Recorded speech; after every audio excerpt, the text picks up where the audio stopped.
Assalamualaikum warahmatullahi wabarakatuh. Perkenalkan, kami dari kelompok 3 yang beranggotakan Delima Polasari NRP 07 dan Ellen Wulan Saraswati NRP 021. Kami akan mempresentasikan makalah kami yang berjudul Sistem Kontrol Pintu Cerdas Menggunakan Suara dengan Metode Backpropagation Neural Network. Berikut ini beberapa pembahasan yang akan kami bahas pada presentasi kali ini, yaitu yang pertama pendahuluan, yang kedua tinjauan pustaka, yang ketiga metodologi penelitian, yang keempat hasil dan pembahasan, serta yang kelima adalah penutup. Berikut ini bab 1, pendahuluan. Yang melatar belakangi makalah ini yaitu identifikasi biometrik merupakan salah satu media yang pengoperasiannya paling diminati untuk sistem rumah cerdas. Hal ini dikarenakan sistem yang sudah ada seperti penggunaan PIN, password, kartu, atau kunci tidak cukup handal dari segi keamanan dan cara pengoperasiannya. Pada sistem biometrik ini memiliki pengenalan kekhasan dari setiap manusia, seperti pengenalan wajah, sidik jari, pengenalan suara, pengenalan retina, serta tanda tangan. Pengenalan suara bekerja dengan menganalisis fitur suara antar individu, karena setiap orang memiliki pola suara yang unik yang berasal dari pola anatomi, pola nada suara, serta aksen bicara. Voice recognition membantu pengguna untuk mencocokkan suara dengan suara pengguna yang telah divalidasi sebelumnya dan memverifikasi kecocokan suara tersebut sehingga memenuhi syarat identifikasi biometrik. Oleh karena itu, voice recognition cocok digunakan sebagai pengontrol pintu karena berkaitan dengan integritas pengguna yang diizinkan untuk mengakses pintu. Dengan demikian, penulis mengangkat judul Sistem Kontrol Pintu Cerdas Menggunakan Suara dengan Metode Backpropagation Neural Network sebagai makalah JST ini.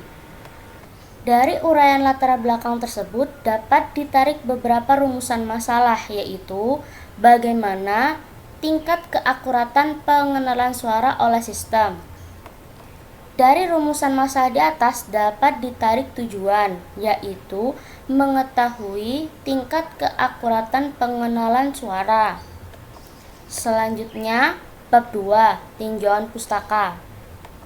Pada tahun 2014, Sanjaya dan Saleh melakukan sebuah penelitian yang berjudul Implementasi Pengenalan Suara Menggunakan Mel Frequency Chip Spectrum Coefficient dan Adaptive Neurophagy Inference System atau ANFIS sebagai kontrol lampu otomatis.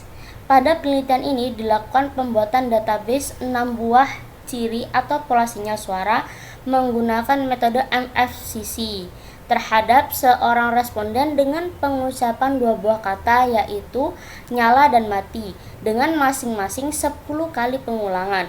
Hasil pengujian pengenalan pengucapan ini menunjukkan bahwa total tingkat akurasi antara responden di dalam database sebesar 98,57% dan responden di luar database menghasilkan tingkat akurasi sebesar 95,90%.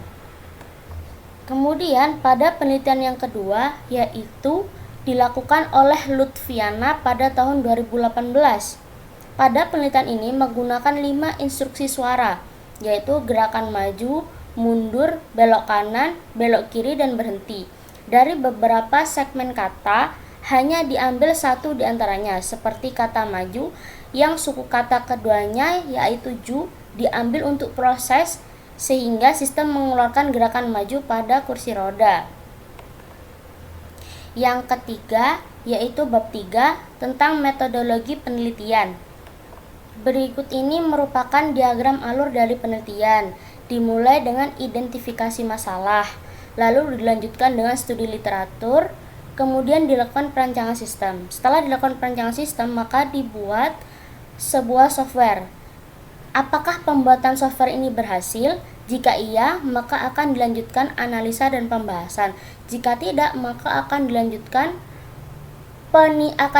peninjauan ulang pada pembuatan software. Berikut ini merupakan diagram alir pengenalan suara yang dimulai dengan perekaman pemerintah suara. Kemudian perintah suara tersebut diubah ke dalam data numerik. Yang nantinya data numerik ini akan diproses di FFT. Yang pertama mengalami proses silent detection, kemudian windowing, selanjutnya pengubahan dari domain waktu menjadi domain frekuensi, yang nantinya hasil dari FFT ini akan menjadi inputan bagi metode BPNN untuk diklasifikasi. Selanjutnya, yang pertama, diagram alir pembelajaran suara, yaitu pembelajaran suara dilakukan pengekstraksi ciri, kemudian dilakukan pembelajaran pola. Setelah dilakukan pembelajaran pola, maka akan dihasilkan model. Yang kedua, diagram alir pengenalan suara. Yang pertama, suara uji, kemudian dilakukan pengekstraksi ciri, kemudian dilakukan perbandingan dengan pola model yang nantinya akan menghasilkan sebuah keputusan yang suara tersebut terkenali. Untuk pembahasan bab 4 dan seterusnya akan dilakukan oleh rekan saya, yaitu Ellen. Terima kasih atas kesempatannya. Di sini saya akan melanjutkan presentasi dari Mbak Delima. Pada bab 4 hasil pembahasan terdapat pembuatan software. Pada pembahasan software dibagi menjadi 3 bagian, yaitu pengambilan data sekaligus proses FFT. Yang pertama, tahap pengambilan data dimulai dari pengambilan data rekaman suara. Kemudian melakukan proses ekstraksi gelombang suara menggunakan FFT dan disertai dengan contoh perhitungan sederhananya. Tahap klasifikasi menggunakan BPNN dengan menggunakan data FFT atau Fast Forward Transform. Kemudian yang ketiga, menampilkan hasil pengujian metode yang sudah didapatkan, yaitu dengan menggunakan data yang sudah dilakukan training dan data yang belum dilakukan training atau disebut dengan testing. Pada tahap pengambilan data dan proses FFT, pengambilan data dilakukan dengan cara rekaman instruksi berupa suara dari kata buka dan tutup, yang kemudian akan digunakan untuk melakukan training data dan testing data. Dalam pengambilan data suara dari kata buka dan tutup masing-masing dilakukan sebanyak 5 kali pengambilan data suara. Kemudian 80% data yang sudah dikumpulkan akan digunakan dalam proses training data dan 20% lainnya akan digunakan untuk keperluan validasi data. Dari hasil rekaman data suara tersebut akan dilakukan proses-proses dalam memperoleh data FFT. Yang pertama yaitu sound signal. Proses ini merupakan proses mengubah data rekaman suara yang direkam langsung dari menggunakan MATLAB menjadi sinyal yang selanjutnya akan diolah pada proses berikutnya. Dalam proses perekaman data suara direkam selama 3 detik dengan besar frekuensi 16 Hz.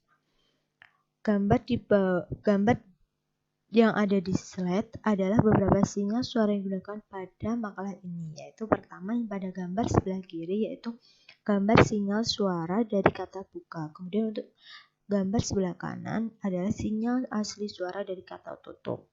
Lalu silent detection. Pada proses ini dilakukan sebuah langkah menghilangkan bagian data rekaman hasil yang tidak memiliki nilai suara sehingga keluarannya yaitu data rekaman suara tanpa silent. Berikut ini adalah hasil pengolahan sinyal suara dengan proses silent detection.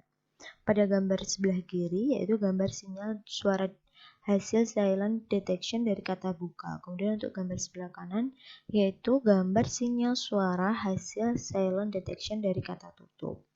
Kemudian pada windowing, pada proses ini dilakukan sebuah perhitungan humming windowing yang mana digunakan untuk mencari hasil windowing sinyal yang telah diproses menggunakan silent detection.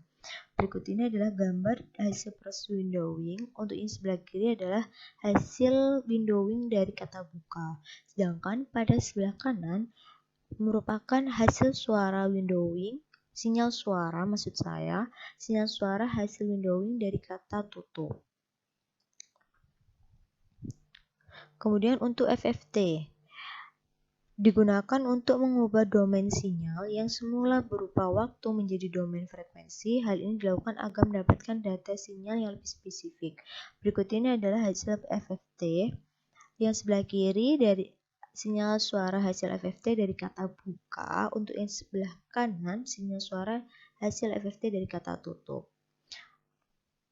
Lalu, pada tahap klasifikasi ini menggunakan metode BPNN, yang mana data yang menjadi input metode ini adalah data output dari FFT. Dengan begitu, nantinya dapat diketahui perintah apa yang dimaksud oleh gelombang tersebut. Berikut adalah arsitekturnya yang ada di sebelah kiri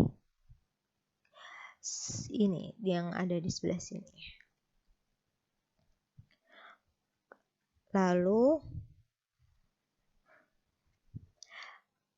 hasil pengujian. Adapun jumlah hidden layer yang digunakan yaitu 3 buah hidden layer.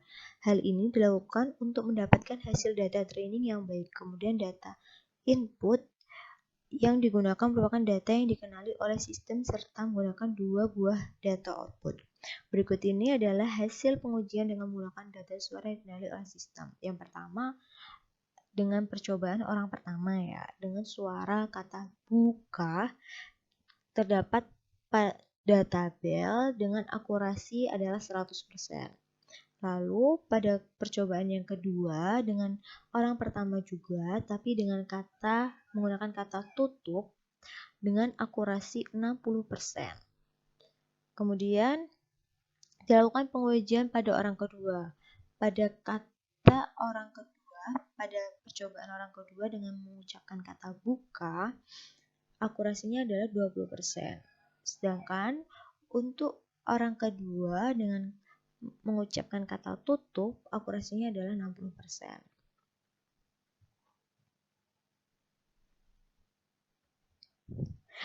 Dari hasil yang sudah dilakukan, dapat diketahui bahwa dengan menggunakan metode BPNN, adapun kesimpulan hasil pengujian di atas dapat dilihat, yaitu datanya pada menggunakan hasil BPNN akurasinya adalah 60%.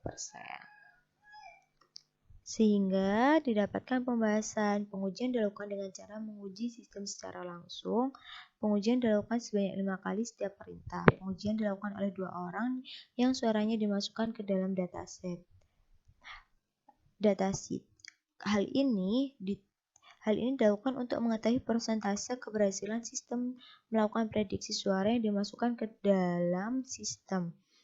Dari hasil pengujian didapatkan hasil 100% untuk orang pertama kata buka dan 60% untuk kata tutup, sedangkan pada orang kedua didapatkan hasil 20% untuk kata buka dan 60% untuk kata tutup. Kesalahan yang terjadi pada prediksi data dengan data suara yang tidak dimasukkan ke dalam dataset dapat disebabkan oleh kemiripan data yang masuk dengan data yang sudah ada, sehingga menimbulkan kesalahan prediksi oleh metode BPNN. Dapat disimpulkan dari semua testing yang telah dilakukan didapatkan tingkat keakurasian sebesar 60% untuk keseluruhan sistem. Oke, dilanjut pada bab 5 penutup. Dapat disimpulkan bahwa fitur ekstraksi gelombang suara dapat diolah menggunakan metode fast Fourier transform. Dengan hasil data yang terlihat perbedaannya dari setiap sinyal yang dihasilkan dari setiap perintah suara. Besar persentase keberhasilannya mencapai 100%. Kemudian dapat disimpulkan pada yang kedua yaitu metode BPNN mampu digunakan untuk melakukan klasifikasi hasil pengolahan sinyal suara dengan baik, yaitu didapatkan persentase keberhasilan sebesar 60%.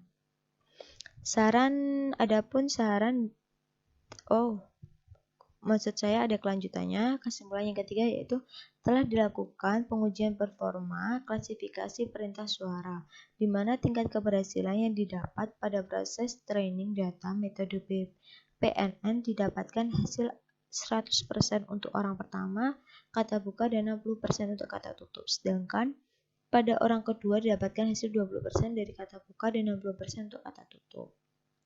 Kemudian adapun saran dalam makalah ini yaitu peneliti berikutnya dapat menggunakan penelitian yang serupa dengan kata atau kalimat yang lebih kompleks. Pada pengolahan sinyal suara dapat ditambahkan filter tambahan lainnya untuk memperoleh hasil yang lebih maksimal. Dalam makalah ini terdapat daftar pustaka yang kami pakai, seperti yang ada di slide berikut ini. Terima kasih atas waktunya. Terima kasih. Sekian presentasi dari kami. Saya ucapkan terima kasih apabila ada salah-salah kata kami mengucapkan mohon maaf. Terima kasih. Wassalamualaikum warahmatullahi wabarakatuh.